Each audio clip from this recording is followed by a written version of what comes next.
Meus irmãos, as nossas reflexões hoje serão sobre esse ensinamento de Jesus. A cada dia basta o seu mal. E ele está contido numa passagem que é registrada por Mateus no seu Evangelho e que é muito conhecida de todos nós, que começa assim: Não vos inquieteis por saber onde achareis o que comer, para sustento da vossa vida, nem de onde tirareis vestes para cobrir o vosso corpo. Não é a vida mais do que o alimento e o corpo mais do que as vestes? Observai os pássaros do céu. Não semeiam, não ceifam, nada guardam em celeiros, mas vosso Pai Celestial os alimenta. Não sois muito mais do que eles? E qual dentre vós o que pode, com todos os seus esforços, aumentar de um côvado a sua estatura? Porque também vos inquietais pelo vestuário? Observai como crescem os lírios do campo. Não trabalham nem fiam. Entretanto, eu vos declaro que nem Salomão, em toda a sua glória, jamais se vestiu como um deles. Ora, se Deus tem o cuidado de vestir dessa maneira a erva dos campos, que existe hoje e amanhã será lançada na fornalha, quanto maior cuidado não terá em vos vestir, ó homens de pouca fé.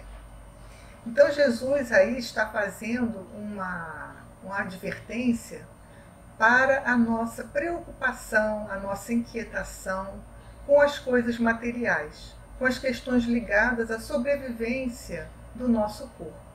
É natural que nós estejamos encarnados no corpo físico.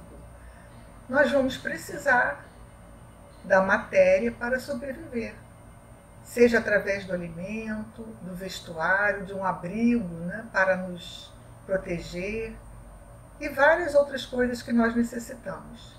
Mas, como Jesus lembrou, se Deus cuida de toda a sua criação, das aves do céu, dos lírios do campo, provendo a cada um aquilo de que necessita para a sua sobrevivência, quanto mais Ele não cuidará de nós, que já atingimos a inteligência, a humanidade, que já temos livre-arbítrio.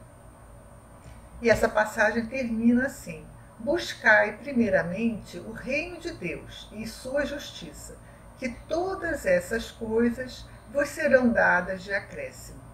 Assim, pois, não vos ponhais inquietos pelo dia de amanhã, porquanto o amanhã cuidará de si. A cada dia basta o seu mal. Então Jesus está dizendo, se nós buscarmos o reino de Deus e a sua justiça, que as coisas materiais de que necessitamos nos serão dadas de acréscimo. E ele recomenda para não nos colocarmos inquietos, aflitos, ansiosos pelo dia de amanhã, porque ele cuidará de si. Jesus não está dizendo nessa passagem para nós nos acomodarmos. Kardec comenta bem no Evangelho segundo o Espiritismo que essa advertência de Jesus não significa que nós devamos nos colocar passivos, acomodados, ociosos, aguardando que tudo nos caia do céu, que o alimento surja como um passe de mágica em nossas mãos, em nossa mesa. Nós precisamos fazer a nossa parte, porque a lei do trabalho é uma das leis de Deus, e tudo na natureza trabalha. Os animais, os pássaros, também lutam pela sua sobrevivência, buscam alimento, fazem os seus próprios ninhos para se abrigar, cuidam dos seus filhotes. As plantas também, embora estejam ali aparentemente estagnadas, elas estão ativamente absorvendo da terra a água, os nutrientes, para produzir os frutos e as flores que embelezam e que nos trazem também recursos para a sobrevivência. Então, tudo no universo trabalha. E nós, seres inteligentes da criação, precisamos mais do que os demais trabalhar, fazer a nossa parte. Então, buscai o reino de Deus e a sua justiça significa um movimento ativo, é um verbo que designa esforço. Eu saio da onde eu estou, da posição em que eu estou, em busca de algo. Eu vou buscar o reino de Deus. O reino de Deus, o que é? São as leis de Deus, que estão em todo o universo, que regem esse universo e que estão inscritas em nossa consciência, como o Livro dos Espíritos nos lembra. São nossos deveres perante Deus.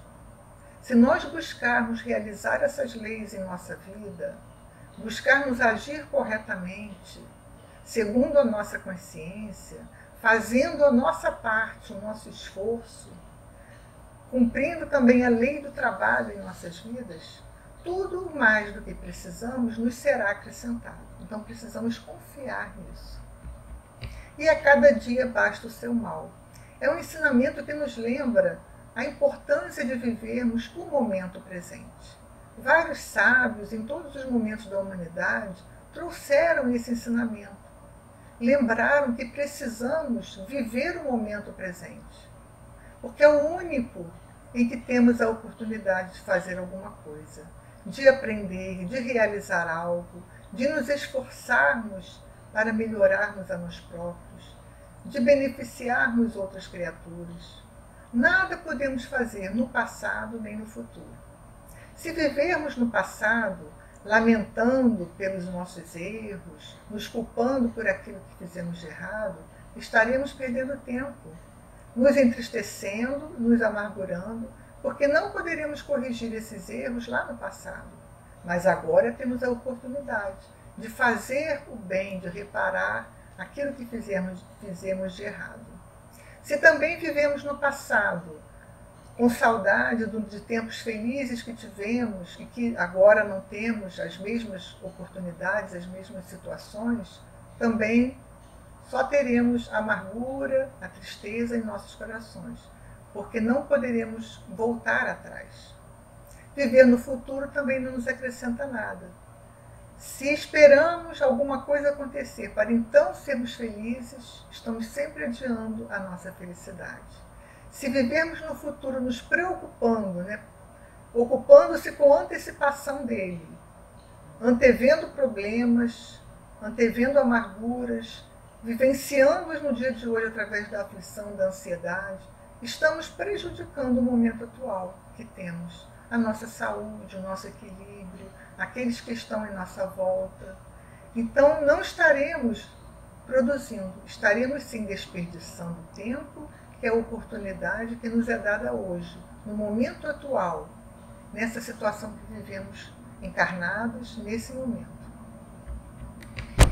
Nesse momento difícil porque passa a humanidade, que todos nós vivenciamos há tantos meses, essa pandemia que atingiu todos os países do mundo, que exige esse isolamento social, esse afastamento do convívio social, e mudanças radicais na rotina de vida de praticamente todos nós.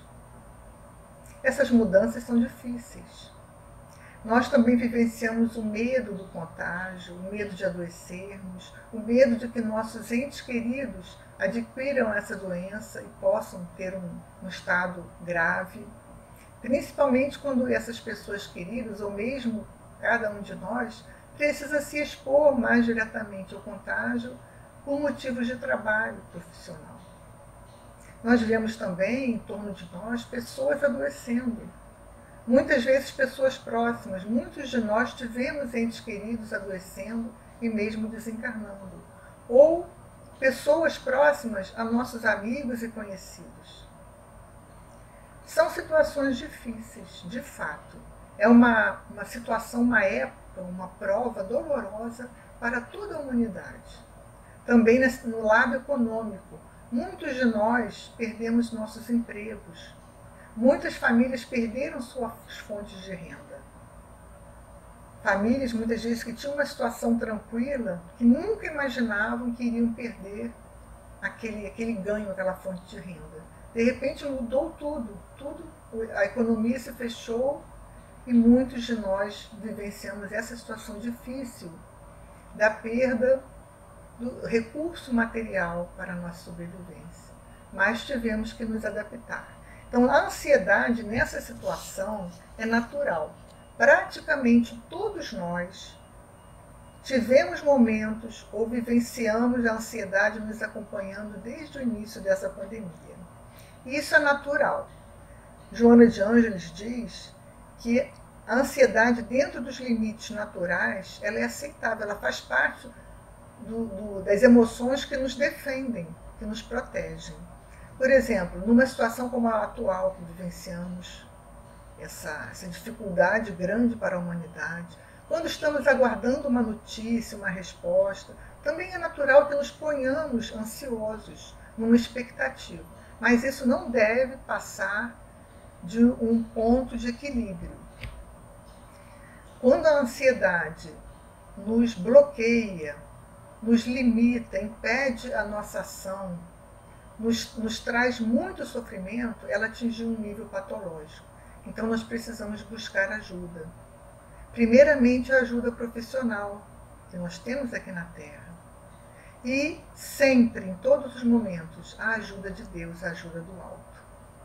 Mas, para prevenir que a ansiedade chegue a esses níveis, vamos observar que sempre tudo que acontece, por mais difícil e doloroso, sempre tem um lado bom e tem um propósito positivo. Nós vemos que no mundo inteiro a solidariedade também atingiu níveis nunca antes vistos com essa pandemia. As pessoas estão valorizando e buscando mais as coisas espirituais. Estão buscando as religiões, a ajuda religiosa, as fontes de apoio da espiritualidade. E aqueles que conservam, o seu nível aquisitivo têm procurado ajudar os demais que perderam suas fontes de renda. Mesmo aqueles que muitas vezes têm pouco, têm doado o seu trabalho, o seu tempo, a sua preocupação. Pessoas estão atendendo outros através das redes sociais, através dos recursos da tecnologia. Psicólogos estão atendendo, médicos atendendo, pessoas oferecendo o seu tempo para conversar com outras pessoas que estejam solitárias ou amarguradas. Então a solidariedade, a fraternidade tem crescido. E nós vimos isso acontecer nos momentos difíceis, realmente. Essa prova pela qual a humanidade passa tem um propósito, tem uma finalidade. E nós sabemos que essa finalidade é sempre para o bem, para o crescimento dos espíritos aqui encarnados e para o crescimento do planeta. Mas não podemos nos esquecer da terapia preventiva que o Evangelho de Jesus e o Espiritismo nos oferecem. Essa terapia que vai prevenir que a ansiedade chegue a níveis patológicos, a níveis exagerados, que nos tragam desequilíbrio, e que também vai ajudar a nos tratar, se porventura chegarmos a esse ponto. Porque muitos de nós, em momentos, nos sentimos excessivamente ansiosos, amargurados, alguns deprimidos, desanimados. Vamos buscar, além dos recursos terapêuticos presentes aqui na Terra, o recurso do Evangelho e do Espiritismo. O que eles nos ensinam? Primeiramente, que Deus é nosso Pai. Deus é a inteligência suprema, todo-poderosa, que criou todo o universo e que nos criou. Então, se nós temos um Pai como Deus, que é todo-poderoso e que rege o universo, nada precisamos realmente temer. Jesus é o Espírito puro, designado por Deus para governar o nosso planeta. É o Mestre a quem Deus conferiu a responsabilidade de guiar as nossas almas, os nossos espíritos, para a evolução. Então é o pastor das nossas almas. Então, se nós temos como mestre, como pastor, um espírito puro que governa o planeta, não tem por que nos sentirmos abandonados, acharmos que estamos entregues ao caos, à desordem, ao sofrimento. Por que estamos reencarnados na Terra? Para aprender, para vencer as nossas imperfeições, nos melhorar e resgatar as dívidas que adquirimos por nossos erros nessa própria encarnação e em muitas encarnações passadas, nas quais, como espíritos imperfeitos, muito erramos, muito prejudicamos os nossos semelhantes. E estamos aqui também para resgatar, para corrigir, para fazer o bem onde outrora fizemos o mal. A morte não é o fim, é o retorno para o mundo espiritual, é o final de um ciclo, no qual voltamos à pátria espiritual, que é a nossa verdadeira pátria, da qual viemos.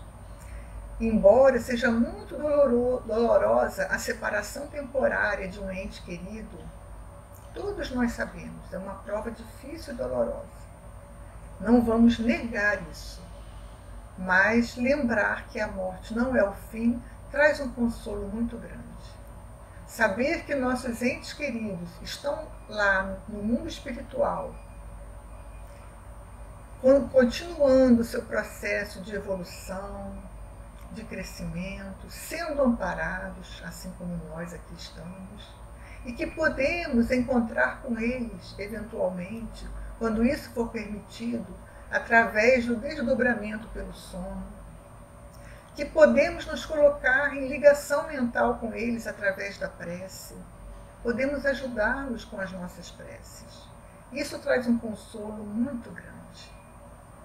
E a ideia também de que cada um de nós tem um espírito protetor, um espírito mais evoluído do que nós, que foi designado por Deus para nos orientar, para nos ajudar nessa encarnação, para nos aconselhar.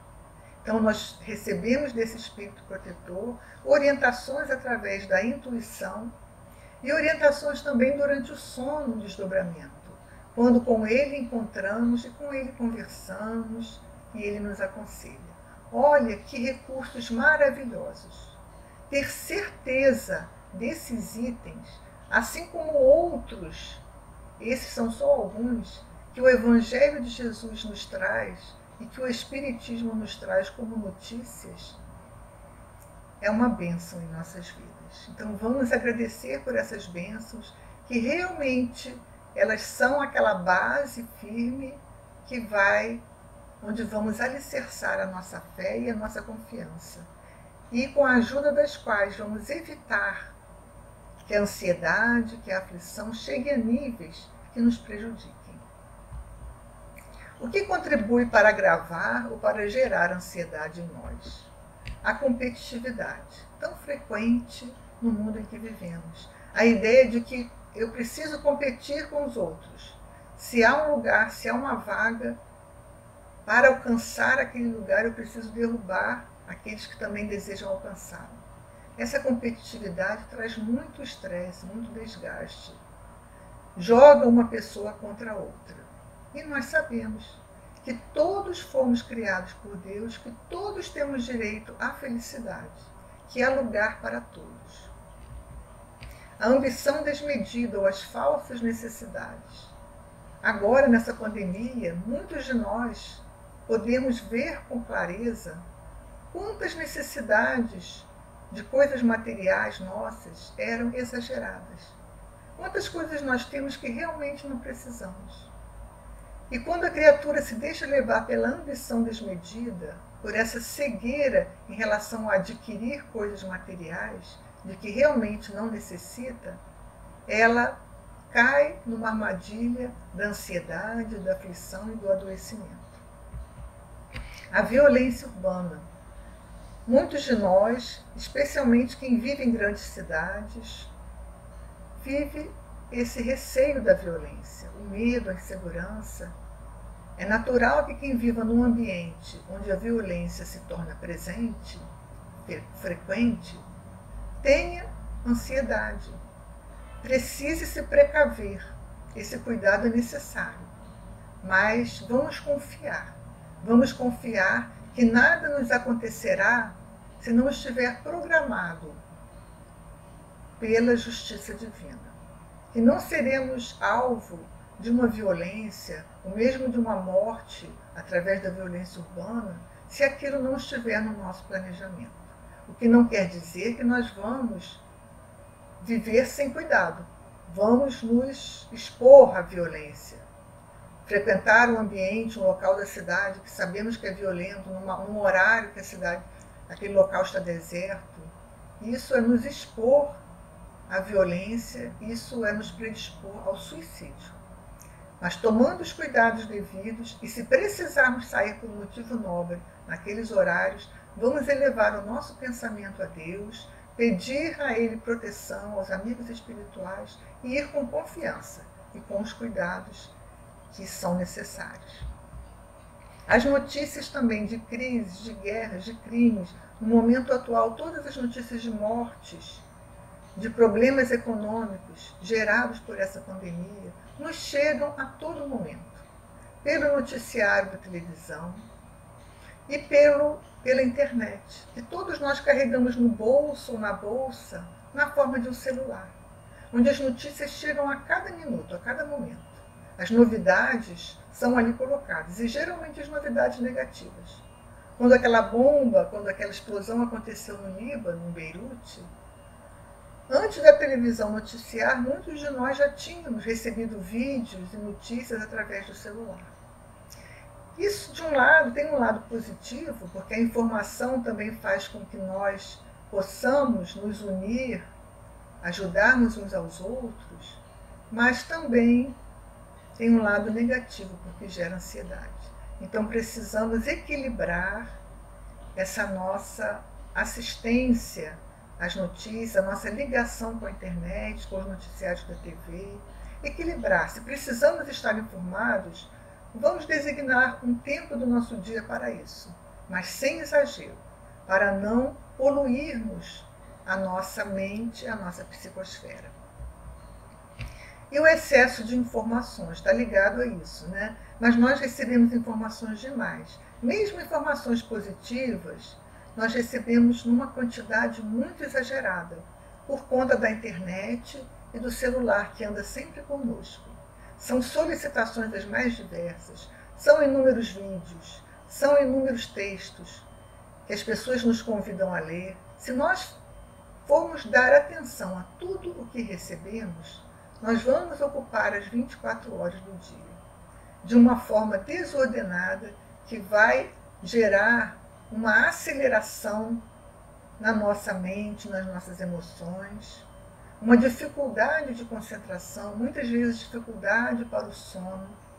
Então vamos dosar essas informações, vamos equilibrar, vamos medir, mensurar e limitar o período em que ficamos ligados à internet, ligados ao celular. E usar isso com equilíbrio, porque são recursos valiosos que nos provêm informações muito importantes que facilitam a nossa vida, se soubermos utilizá-los com equilíbrio. Quais são as consequências da ansiedade exagerada? A precipitação é uma delas. Quando agimos precipitadamente, sem pensar, nós cometemos erros. Isso pode acontecer no nosso trabalho. Dependendo da profissão que temos, isso pode colocar em risco a vida de outras pessoas. Isso pode acontecer no nosso dia a dia, mesmo no ambiente do lar, levando a problemas cotidianos que são criados pela precipitação. Conflitos e agressividade. Quando estamos muito ansiosos, tendemos a entrar em conflito mais frequentemente com aqueles que nos cercam. Esses conflitos podem levar à agressividade, podem gerar situações difíceis no relacionamento nosso com nossos semelhantes. E podem originar a fuga por diversos meios de vícios. A ansiedade gera um desconforto muito grande. E muitas criaturas, então, fogem desse desconforto por recursos que vão aliviar aquela ansiedade. Muitos vícios começam assim, como uma forma de alívio da ansiedade. Quantas pessoas têm uma ansiedade exagerada no seu trabalho e à noite colocam uma bebida no copo para relaxar? Ou outros tipos de vícios, um jogo. E aquilo vai gerando um hábito de buscar o relaxamento daquela forma, e depois a criatura cai numa armadilha do vício, da qual ela não consegue sair, e vai precisar de ajuda para conseguir realmente se libertar. Então vamos evitar entrar nessa armadilha. A instabilidade de humor que a ansiedade gera. Então as pessoas que convivem conosco nunca sabem como nós estaremos, porque a cada minuto podemos mudar. E o nosso comportamento vai ser direcionado por esse humor. também um comportamento instável, que gera insegurança em nós e em todos que nos cercam. E o desperdício de energias. Nos diz Manuel Filomeno de Miranda que a ansiedade é uma das emoções mais desgastantes. É como uma vela que está queimando dos dois lados, se desgastando. E isso, se nós não controlarmos, não equilibrarmos, não buscarmos a ajuda para reduzir esse nível de ansiedade, nós vamos chegar a doenças físicas e mentais, porque o nosso corpo, a nossa mente, vai se ressentir daquela queima de energia, de desperdício de energia. André Luiz, no livro Sol nas Almas, ele tem uma página com conselhos muito simples, mas muito úteis. E ele nos convida a refletir sobre esse dispêndio inútil de energias com nossas expectativas e aflições desnecessárias. Então ele diz, à frente de tudo que se refira ao mal, vamos aplicar a filosofia, não tanto quanto. Ou seja, como a gente diz atualmente, menos um pouco. Ele lembra as doenças. Diante de uma doença, de um diagnóstico de doença, em nós mesmos ou em nossos entes queridos, vamos evitar exagerar os sintomas. Vamos evitar flagiciar o nosso corpo com pensamentos desvairados, com ansiedade exagerada, que vai lançar raios destrutivos sobre as nossas células. Vamos buscar ajuda profissional e buscar ajuda espiritual para nos mantermos em equilíbrio e sermos realmente auxiliados. Diante de boatos, vamos ter muito cuidado com os boatos. Hoje em dia são as fake news que vêm pela internet, deixando de atribuir demasiada importância a notícias alarmantes que nem sabemos se são verdadeiras. Especialmente quando um boato atinge uma pessoa próxima, vamos evitar de passar adiante, sem ter certeza ou se aquilo não vai beneficiar em nada a outra pessoa. Ele também nos lembra dos desgostos. Todos nós sofremos desgostos, provações, dificuldades. Isso faz parte das nossas necessidades ainda nesse plano, nesse momento da nossa evolução. Mas vamos evitar nos inquietar por coisas que são pequenas ou nos desgastar por coisas que não poderemos evitar dessa forma, nem corrigir com a aflição. Os problemas. Então, problemas surgem sempre em nossa vida, no nosso dia a dia. Muitas vezes são problemas que fazem parte da vida diária mesmo. Um carro que tem o seu pneu furado, ou que a bateria para de funcionar porque chegou ao termo da sua vida útil. É desagradável quando precisamos do veículo e ele para de funcionar, muitas vezes na via pública, mas vamos buscar ajuda, sabendo que aquilo é um problema que faz parte da matéria, né? Vamos deixar de nos desgastar, perder o nosso dia, nos afligirmos, afligindo aqueles em torno de nós por um problema que faz parte da vida cotidiana. Ofensas. Quando formos ofendidos, quando alguém nos atacar, nos agredir, vamos procurar lidar com aquilo da melhor maneira. Se precisarmos responder, conversar com a pessoa, nos colocarmos, vamos procurar fazer isso com equilíbrio, mas não carregando o fardo da mágoa e do ressentimento. Vamos deixar esse fardo de lado, porque isso só vai nos trazer intoxicação para a nossa mente, para o nosso coração, para a nossa vida. Vamos buscar perdoar, fazer aquilo que for necessário para alertar a outra pessoa, se isso for importante, mas sem carregar a mágoa e a angústia dentro de nós. No livro Temas da Vida e da Morte, o espírito Manuel Filomeno de Miranda tem uma página que se intitula Pensamentos e Emoções.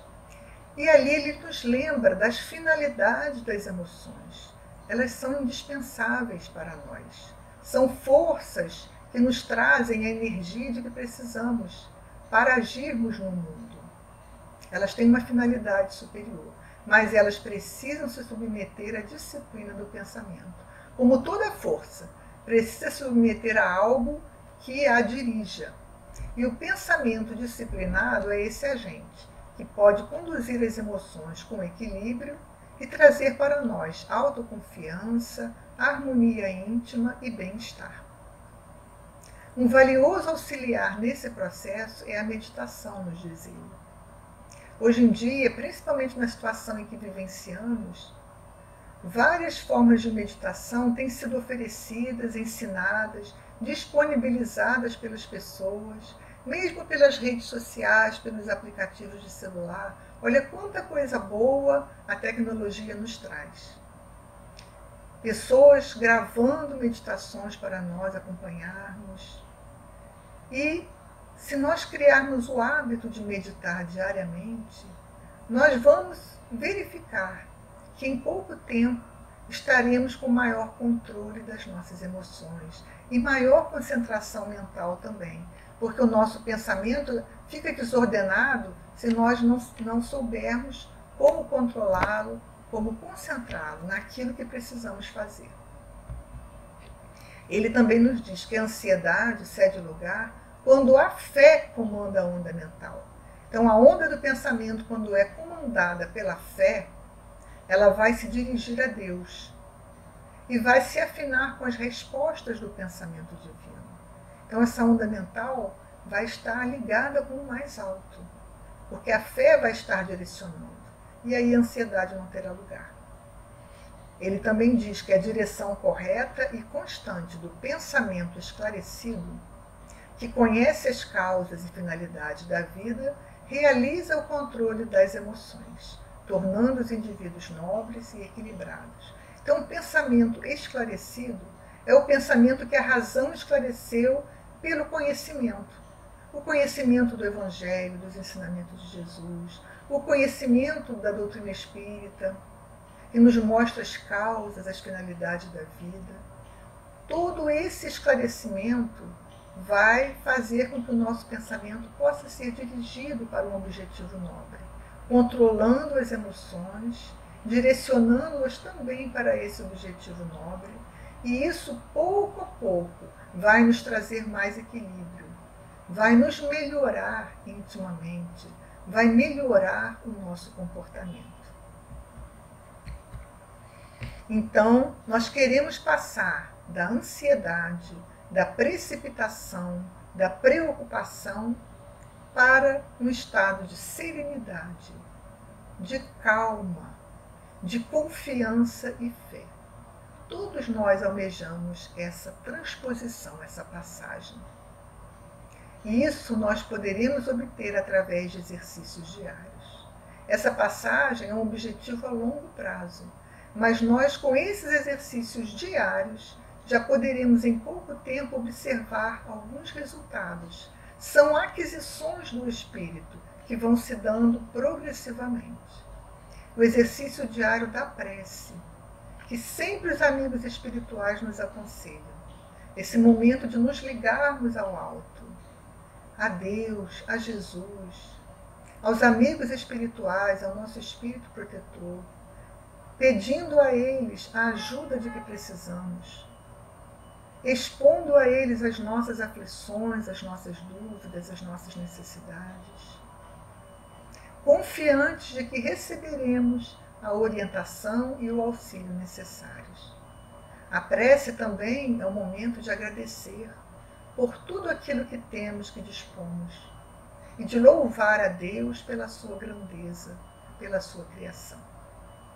As leituras edificantes são tão necessárias, porque o estudo da doutrina espírita é tão importante. As casas espíritas reforçam a importância de participarmos de grupos de estudo e de termos diariamente o hábito da leitura nobre, porque elas vão nos dando essas informações de que necessitamos. Ah, mas eu já li todas as obras básicas de Kardec, eu já sei isso tudo. Mas é preciso, a leitura vai nos dando a confirmação. A leitura das obras subsidiárias, através de exemplos, vai nos dando a confirmação dos resultados, de agirmos no caminho do bem, de buscarmos a ajuda do alto. Então essa leitura vai reforçando em nós essa certeza e trazendo novas informações, porque a doutrina espírita não está acabada. Sempre novas revelações, novas informações vão sendo trazidas progressivamente pelos espíritos amigos. E as meditações e reflexões diárias, que nós comentamos a sua importância, a importância de um momento de meditação, que pode ser próximo ao momento da prece. É muito importante fazermos a prece quando acordamos no início do dia e no final do dia antes de dormir. Se possível, fazer nesses dois momentos, para começarmos bem o novo dia e para começarmos bem o repouso da noite, quando sabemos que através do desdobramento poderemos ter contato com espíritos, amigos ou não, dependendo da nossa sintonia. As reflexões em torno da meditação, em torno das leituras, também são importantes, porque vão amadurecendo em nós esses conhecimentos. E nós trouxemos para finalizar algumas frases que nós chamamos gotas de serenidade. São afirmações que ajudam a nos serenar, ajudam a combater em nós a aflição, a ansiedade. Isso nós encontramos na literatura espírita, especialmente os livros de páginas, que são aqueles que abrimos ao acaso para ler uma mensagem. São gotas de serenidade em nossa vida. André Luiz nos diz: não se aflija por antecipação, porquanto é possível que a vida resolva o seu problema ainda hoje, sem qualquer esforço da sua parte. Então, quantas vezes nos afligimos por coisas que vão ser resolvidas automaticamente? Ele diz: trabalhe antes, durante e depois de qualquer crise, e o trabalho garantirá a sua paz. O trabalho é esse amigo que está sempre conosco se nós estivermos com ele. É a ocupação do nosso corpo, da nossa mente, numa tarefa útil, que vai nos prevenir da ociosidade, das ideias, da ociosidade do corpo, que vai nos prevenir da ansiedade, que vai ajudar como tratamento para essa ansiedade. O trabalho é uma terapêutica fabulosa e que nós precisamos utilizar sempre. Ele também nos diz: conte as bênçãos que lhe enriquecem a vida, anotando os males que porventura lhe visitem o coração, para reconhecer o saldo imenso de vantagens a seu favor. Se nós prestarmos atenção, as coisas boas são em número muito maior do que os problemas que nos visitam. Então vamos ter o coração grato por isso. E Emmanuel nos diz: lança as inquietudes sobre as tuas esperanças em nosso Pai Celestial, porque o divino amor cogita do bem-estar de todos nós. Então vamos colocar as nossas inquietações, as nossas aflições na fé em Deus, sabendo que Deus vai nos ajudar a tranquilizar o nosso coração e a encontrarmos a solução para os nossos problemas e dificuldades. E encerrando, meus irmãos, nós lembramos dessa passagem também de Mateus, desse ensinamento de Jesus sobre o jugo suave, e olhando essa imagem de Jesus tendo nos braços a ovelha perdida, que ele traz com tanto carinho de volta ao rebanho, como faz com cada um de nós, cada vez que nos distanciamos dos seus ensinamentos. E ele diz nesse convite: vinde a mim todos vós, que estáis aflitos e sobrecarregados, e eu vos aliviarei. Tomai sobre vós o meu jugo, e aprendei comigo, que sou manso e humilde de coração. E encontrareis repouso para as vossas almas, pois suave é o meu jugo, e leve o meu fardo. Que esse convite de Jesus permaneça em nossos corações. Vinde a mim, e eu vos aliviarei. Encontrareis repouso para as vossas almas. Que confiemos nessas palavras de Jesus e que possamos prosseguir a nossa caminhada, trabalhando, fazendo a nossa parte, cuidando de nós, na certeza de que Deus proverá tudo mais de que necessitamos. Então, meus irmãos, vamos nesse momento elevar juntos os nossos pensamentos, a nossa gratidão ao Pai Maior que nos criou, por esses momentos de reflexão que tivemos, na certeza de que os amigos espirituais estão conosco, nos auxiliando, nos envolvendo, nos inspirando. E a eles nós pedimos que continuem amparando a cada um de nós, nos fortalecendo nas nossas lutas, nos auxiliando nas nossas dificuldades, envolvendo os nossos lares.